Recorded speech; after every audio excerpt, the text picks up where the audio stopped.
How are you doing? This is David W. Williams, also known as Diamond Dave. And what we're going to talk about today very quickly is economic warfare. We're also going to go into the real reason why you're broke. And what we want to ask you and kind of start off with is that during the years of 2014 through the present, what was your family involved in? So that's the first question you want to ask. The second question you want to ask is, what are they currently involved in? And so you can answer those questions as we're kind of unrolling this particular presentation in which we talk about economic warfare. So really quickly to go through the questions again, during the year of 2014 through the present, what was your family involved in?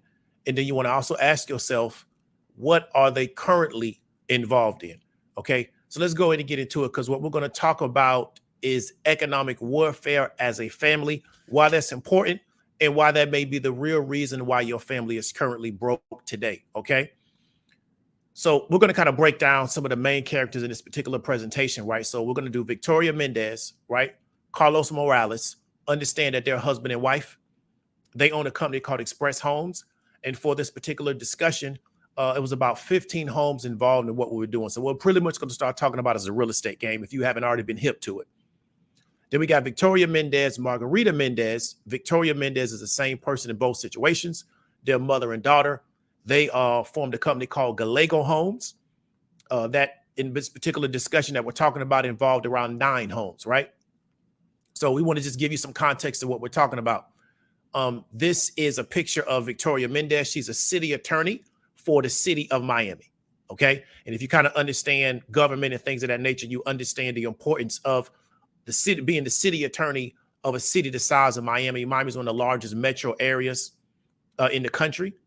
And then also we want to go into what we call the guardianship program. So the guardianship program in the state of Florida is a private nonprofit agency funded by county and state dollars that cares for those deemed by the court to be incapacitated and don't have the money to afford a private guardian, nor friends or family willing to take care of them. So what happens is the guardian program comes in, they take control of your assets, including vehicles and real estate, and they sell them to help pay for future care and living expenses. So what happens in the state of Florida is if the state determines that you are incapacitated and you don't have the ability to take care of yourself, it's no longer safe for you to be living by yourself. What they do first is they probably reach out to find out, do you have any friends or family that will take care of you? If that answer is going to be no, what they do now is they come in and say, okay, well, now you're going to be considered what we call a ward of the state. The state's going to come in and take care of you. But first, what they need to do is they need to liquidate all your assets because we got to pay for your care. So what the state now comes in to do is they look to liquidate all your assets, your home, your car, any stocks or bonds that you may own. We're going to liquidate all that because now all your assets now are going to go under control of the state because you're what we call now a ward of the state. So you can't even determine what direction you want your situation to go into. Now it's going to be determined by the state because the state has come in and says you no longer are competent to make decisions for yourself. The Miami-Dade area that we're getting ready to talk about probably has the largest guardianship program in the state of Florida because of the amount of seniors in South Florida. It may have one of the largest guardian or that type of program to deal with incapacitated people, but especially elderly, maybe in the whole country.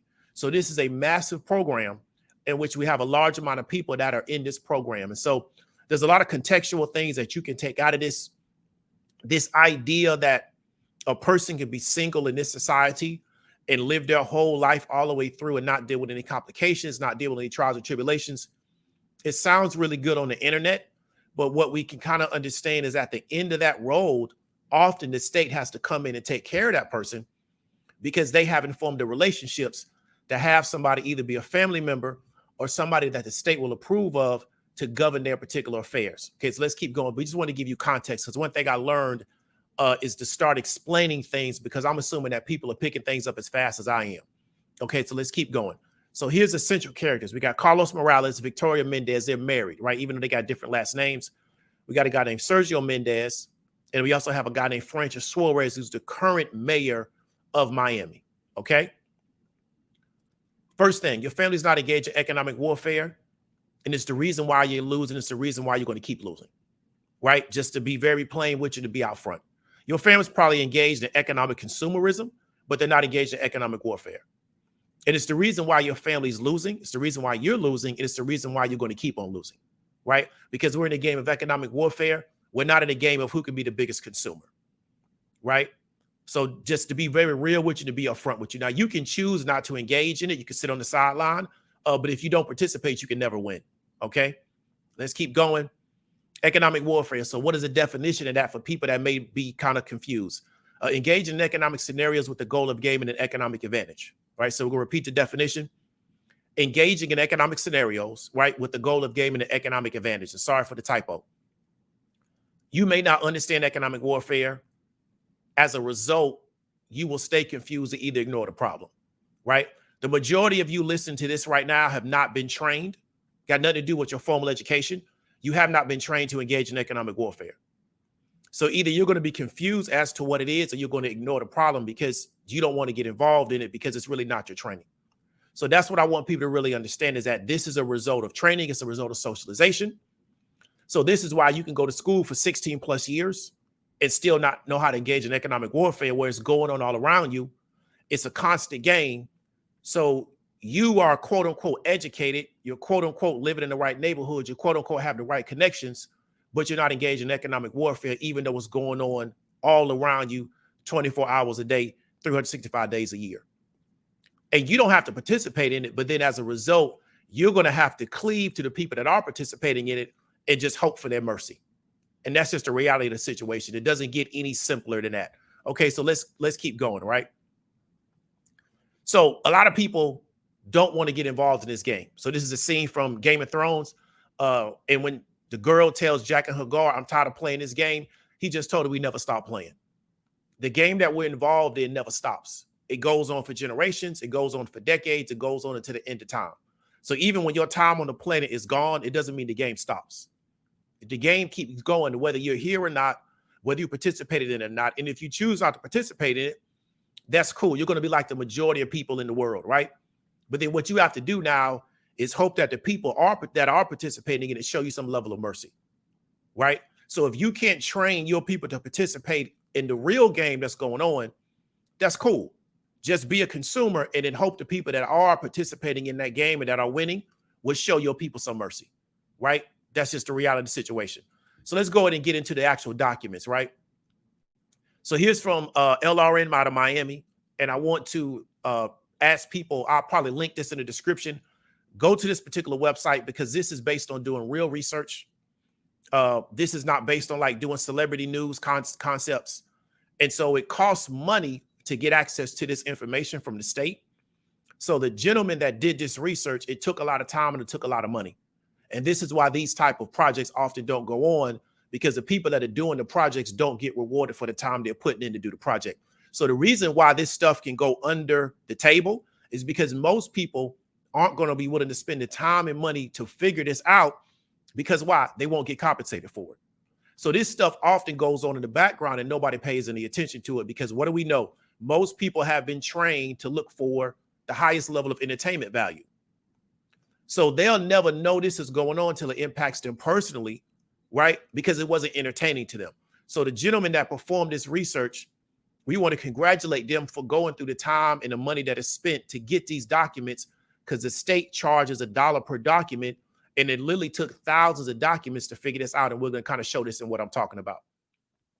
Right. So Margarita Mendez, right, opened the doors of Galileo Homes in 2010.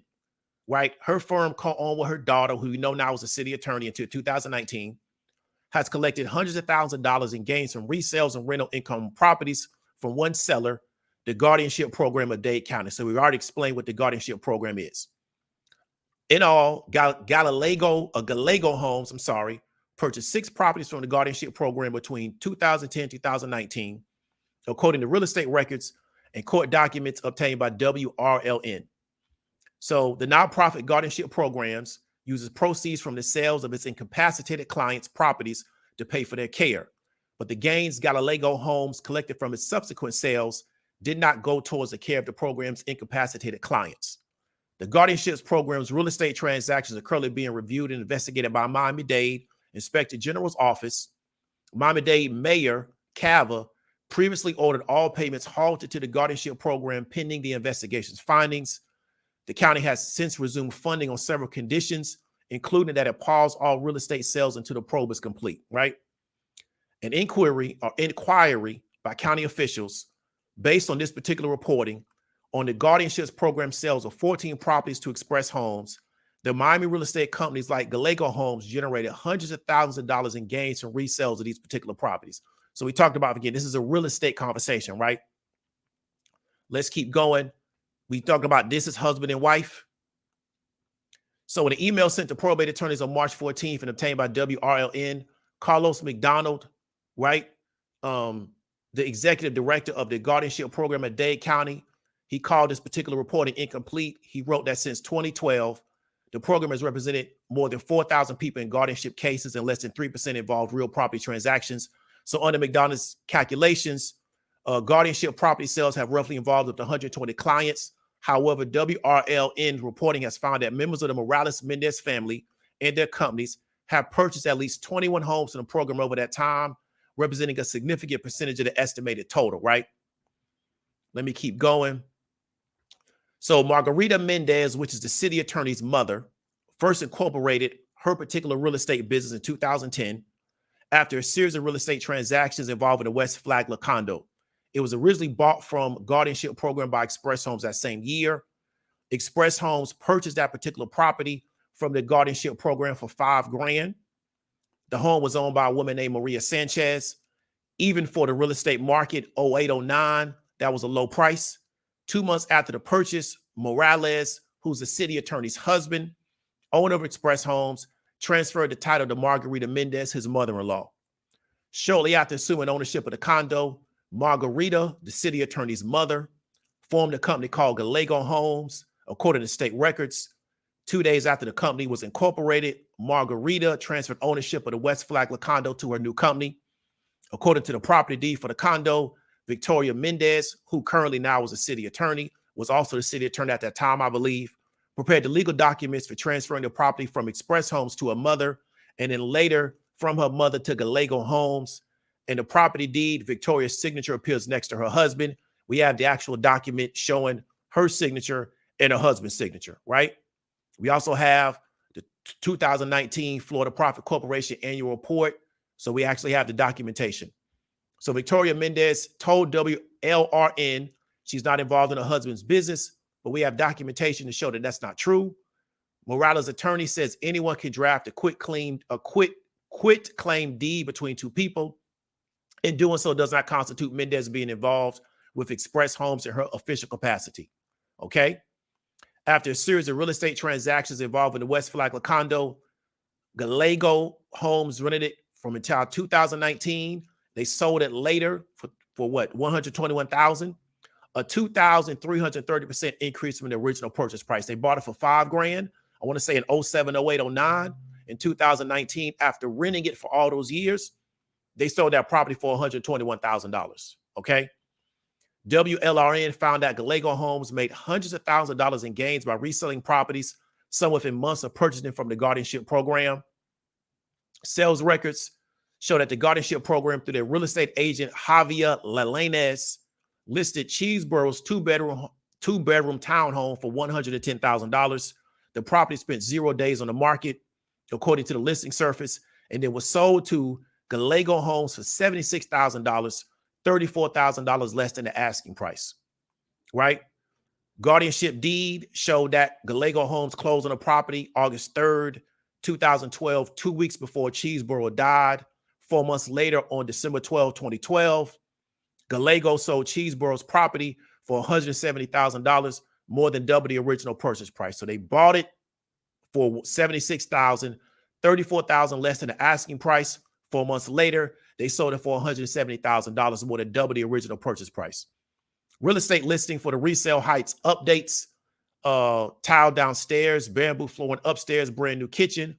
But City of Miami building records show no permits taken out for any work done on the property, right? That's the mayor, Suarez. Miami Mayor Francis Suarez was a real estate attorney and the city commissioner at the time. He prepared the deed for Gallego Homes in a December sale. The deed was signed by Margarita Mendez, president of Gallego Homes, and Carlos Morales, who signed as a witness. Suarez also prepared documents for Express Homes for the sale of 3 guardianship programs during his time as commissioner, according to property deed records. Here's some more. Westchester home owned by an incapacitated woman, last name Montero, right, was sold to Gallego Homes for $131,000 in March 2013. 8 months later, The company resold the home for $280,000, double the purchase price. No permits for major renovation work were filed with the county, right? Homestead house Gallego bought in 2013 from the guardianship program for $36,500, right? Was owned by Juanita Raymond. A month later, right? Gallego sold it for $60,000, a $23,500 gain. March 2018, Gallego Homes purchased a South Miami home that belonged to a capacitated person, last name Albrand, for $235,000. No permits for major renovation work. Gallego Homes sold the house 9 months later for $435,000. So listen, 2018 in March, they bought it for $235,000. No permits for renovation, so we don't believe they did any upgrades to increase the value of the home, but they sold it for $435,000. So we would assume that they're buying the homes for under market value. It's selling them at or a little bit above market value. And why that makes sense for them is because they're able to buy it under market value. Okay, let's keep going. We have this particular home in Liberty City that was bought from the guardianship program. Gallego bought this, right, from this capacitated woman. They bought this for around $31,000. They took a loss on this, but the woman's brother was upset because he said that this home was sold too cheap, right? This is in Liberty City. They would have held on to it till now. They probably could have sold it for a lot more money. Okay, here's the next article, right? Guardianship program a day sells properties of incapacitated people to Miami realtor who reaps big gains. Rodriguez case, guardianship program sold a home in 2012 for $52,000 to Express Homes. The very next day, Express Homes sold a property for $64,000. A reported gain of $12,000. That's in one day. I mean, you only can get them type of games out of the options market, right? Those aren't the type of games you normally get in real estate unless you got the inside play. 2013, Amanda Soles sold it for $240,000, a $50,000 gain in less than 24 hours, right? So we take $240,000. So what they sold it for, like, was bought it at what, $190? And they sold it in 24 hours for $240,000, a $50,000 gain in less than 24 hours. Guardianship program sold a Kendall home owned by Annette Sasportes, also incapacitated. The purchase price, $430,000. 4 months later, Express Homes sold the property for $695,000. Okay, so big gains on these homes sold in a relatively short amount of time. Guardianship program at Dade County, former President Sergio Mendez owns a private law firm, right, that was involved in 5 property sales in connection with Express Homes. Carlos Morales, owner of Express Homes, has gotten more than $400,000 in fines removed by Miami Code Enforcement Board on properties purchased from incapacitated owners or their relatives. Why does he want to get them removed? Because he wants to sell the house. So you got to get those fines taken off the record. Morales is the husband of Miami City Attorney Victoria Mendez. And we know this couple was sued last week by Jose Alvarez, who accused the couple of using their ties to the city to make a hefty profit on a home they bought from him from at below market value. Each said the allegations are baseless. Public records show Miami Mayor Francis Suarez, during this time as city commissioner, was involved in several transactions with Express Homes as a real estate attorney. So here's all the players right here, right? Morales, Mendez, Suarez, and Sergio Mendez. And we know that Sergio Mendez is the guardianship program at Dade County former president, right? But he owns a private law firm that was involved in 5 property sales. So he was involved with guardianship as the president, but also owned a law firm that was doing property sales in connection with Express Sales. So you see how they got what this is, a syndicate. This is what this is. It's a syndicate. Now, we haven't found nothing that's been shown to be illegal, but this is a syndicate, right? And there's nothing illegal about it, okay? It may be distasteful to people, but it's nothing illegal, okay? So what we're seeing with this particular organization and this syndicate is they clicked themselves up. They embedded everybody into this particular structure. And they figured out how to get homes under market value by using the guardianship program. So let's put the major players back up. They figured out how to use homes under market value using this particular guardianship program. So they're able to buy them under market, take them back to the market, do very little to no renovations, and make money, because as part of this guardianship program, once you get the term incapacitated by the state, they're not going to liquidate all your assets, right? So they cannot pay for your care. So they figured out how to embed themselves in this particular process and something in business that we call positioning, embed themselves in this, and then to use this particular process, right, to generate revenue and to generate wealth for their family, right? Because they don't have to sell the homes in 24 hours. They can sit on the home as an asset. And we saw with the original condo that they first bought, they can rent the home out because why? They own the asset, right? So these are the kind of questions I want to ask you, right? We're going to ask you again.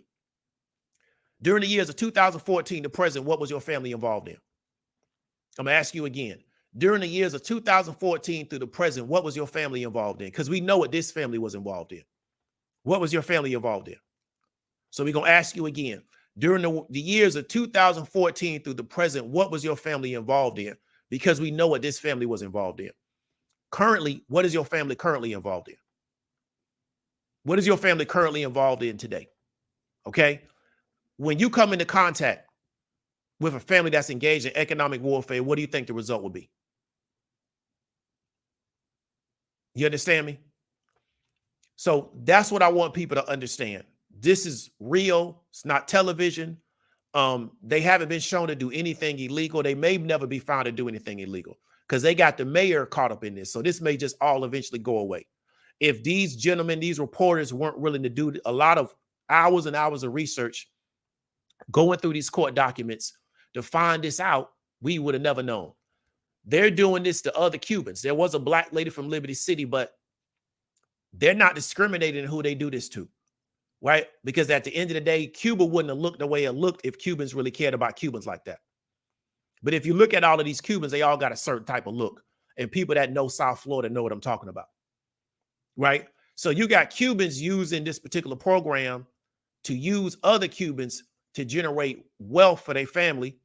And it's whatever. Why? Because we're engaged in economic warfare. The goal is to make sure our family at the end of the day is in the winner's circle, right? So you can just go be a consumer. You can try to escape. You can hope that you marry the right person so you don't have to get involved in this. That's cool. But it doesn't mean anybody else is going to stop just because you stopped, right? So when this is over, if they don't go to jail and they don't change the rules of the game, they're going to keep doing this because what they found was a loophole. And in real estate, what you want to get is off-market properties. You don't want the property to ever go to the market. But based on how they were supposed to do it, the properties were supposed to go to market so they can attract the highest bidder, and then they could come in and bid on it. But what they were doing is they were just using these as off-market properties. They were using these as pretty much inside sales. So that's all we're going to talk about. Like I say, we're not going to be here long. It's not really worth repeating. The people that are going to get it will get it the first or second time. The people that are not going to get it, they just won't get it. And so what I really want to help people understand in 2023 is there has to be a focus about you and what you're doing, and stop trying to make people that don't get stuff get it. They're going to be the people on the receiving end of certain things, and you have to be cool with that and just move on, because you will make yourself ineffective in what needs to be done, trying to make people that don't have the capacity to get it, right? We can build out a support system for those people like the guardianship program and keep pushing.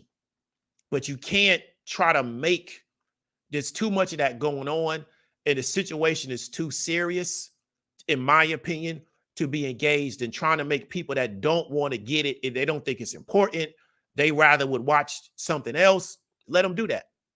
So when they run into a family like the Mendez and the Moraleses, they're just going to have to deal with what comes with it, right? Because these people have figured out this is what we're going to do in South Florida to improve the situation of our family. And this ain't a YouTube thing. This is real life. And I want people to understand that.